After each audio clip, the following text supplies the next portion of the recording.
Welcome to Music on 11. I'm Jimmy Black. I'm here in Leon's Lounge inside the Chameleon Room in Oklahoma City with Eddie and Frank from the Voodoo Glow Skulls. Welcome back to Oklahoma City, guys. Thanks for having us. We're glad to be back. So how's you guys' tour going so far? So far, it's been really good. It's been pretty consistent.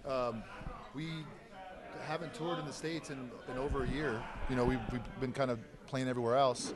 And so we decided to start, hitting the U.S. up again. And it's been pretty consistent. You know, I mean, even our weekdays have been pretty good. So that's a good sign.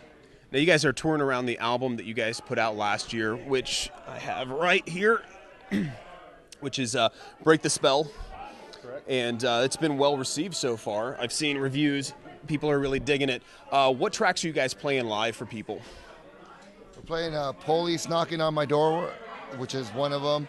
We're doing Dead Soldiers, which is another one.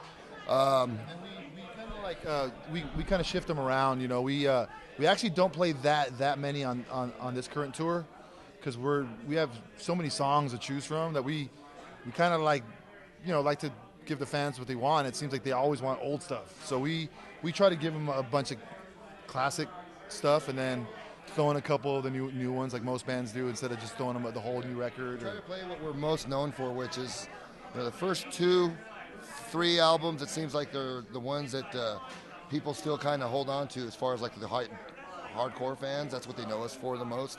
So people still always call out the old songs. So we try to mix it up. Yeah, we try to mix it up between all the albums and throw in at least a couple from each one. Now you guys have been around for This is your 25th year. From you guys started in 1988 in Riverside, California. How has everything changed over the last 25 years? I know putting out records is so much different now than it was then. How do you guys kind of get around the way things have changed? Well, we use the internet more now, which of course makes sense and helps. I mean it's a lot harder to chart record sales and all that stuff these days, and that really doesn't exist. I don't think as much unless you're in that top 200 or something, which we've never really been that. So it really hasn't affected us all that much. We're the kind of band that could actually use the internet and like YouTube clips and Facebook and all social media. That's changed it a lot. And I think that stuff is kind of for the better, of course, because you can reach your fans that way. And there's a direct connection now. So how do you guys feel about, let's say piracy, people not going and downloading those songs legally? I mean, are you still find that the music's getting out there to the fans, or, how do you feel that it's stealing? Well, if anything, of course, it's easier to get, which is good when you're a smaller band, If you're Metallica, of course, it's a big hit when you don't sell that extra million or something like that, but we haven't been affected by that so much. But It's kind of happening since the cassette days, though. People were making cassette tapes off the radio and stuff, and I know I did when I was a kid. So, I mean, for us, on our level, it's kind of cool because it's kind of gone back full circle to the way things were before the internet and stuff, because it makes it to where the punk rock scene or ska punk scene is DIY and hip and underground again.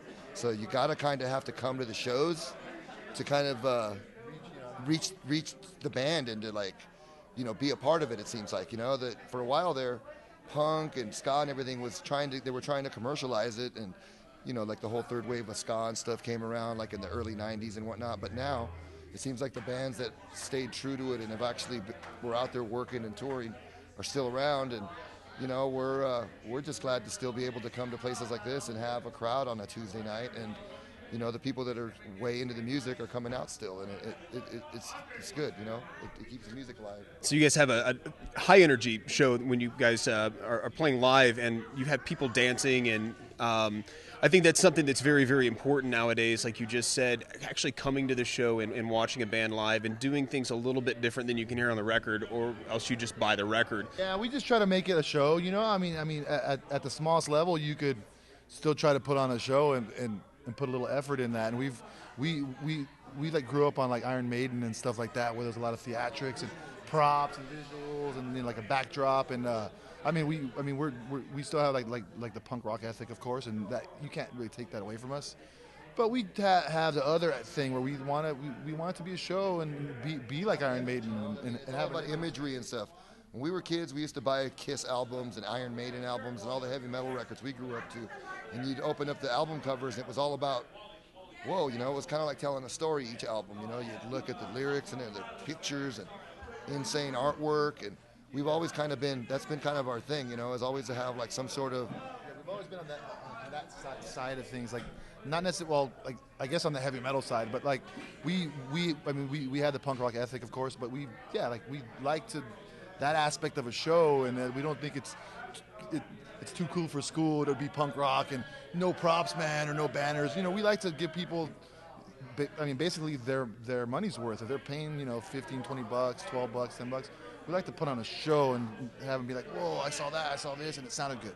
You know, and the songs were good. And especially if it's the first time somebody's seeing you, if they're walking in, like we had a band next door, and we had people coming from that show into this one that may not have heard you guys before, and they sit there and they were like, oh, wow, you know, these guys are jumping around on stage, and got a bunch of people dancing, and, you know, I talked to some of the people in the audience that hadn't heard you guys before, and they were really impressed. Oh, that's nice, man. Yeah, we were hoping that was going to happen. You know, it's a weird thing when you're in the same building as like a bigger band or somebody, you know, I mean, that's famous, you know, like playing next door and part of the same building, you know, you have to compete with that.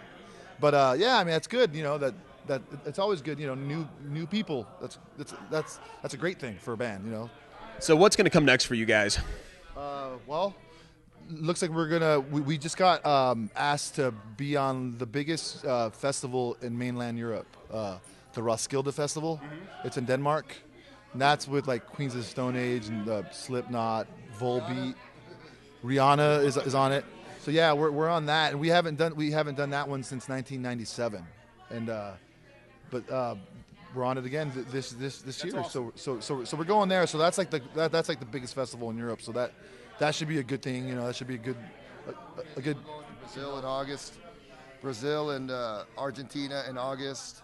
We just came back from Australia, so I mean, there's still people out there that want to see the band, and as long as that's out there for us, we're gonna go out there and do it, man. This is what we've been doing for the last 20 plus some years, and as long as we're healthy and there's still a demand for the music and people are interested in it, why not? You know, we're into it. It's taken us so many places in like 6 months.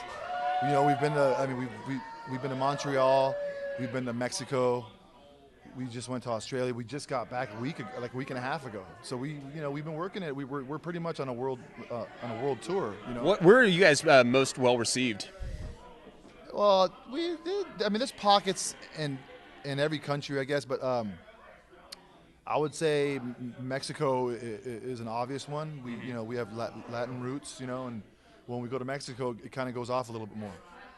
You know, Spain is great. France is really good. The UK is really good. I mean, any show in London is great, you know. And in the States, I mean, LA is always good. Los Angeles, Chicago. Coming up, Texas is always usually pretty straight across the board. Anywhere where there's like a bigger, I guess you could say, like Latino influence or population, it seems like we do pretty steady across the board, you know, because of all our Spanish album and stuff, and I think the Latin audience can. Or kids. A little bit of both. Yeah, and it helps us, you know, because we get the same kids, but then we get the Latino kids where those people live, and it helps us, you know what I mean? And it kind of makes the show a little bit more diverse, you know. But there's pockets of like certain places that are, you know, of course a little bit better, you know, a little better, more hyped up than others. Oh, great! All right, do you guys have any last words out there for your fans? Well. We'll be on the road as much as we can. We'll hit as many cities as we can, and we'll definitely try to come back here as soon as possible and rock. After all these years of being a band, we finally got our act together, and you can actually buy our music and merchandise and stuff directly from us. This guy right here will personally fold a T-shirt, put it in an envelope, go to the mailbox and post office and send it to you. VoodooGlowSkulls.com or through our Facebook. You know, if you can't catch a show, you can buy records and our merch straight from us. So check it out. Awesome. Keep it turned up to 11.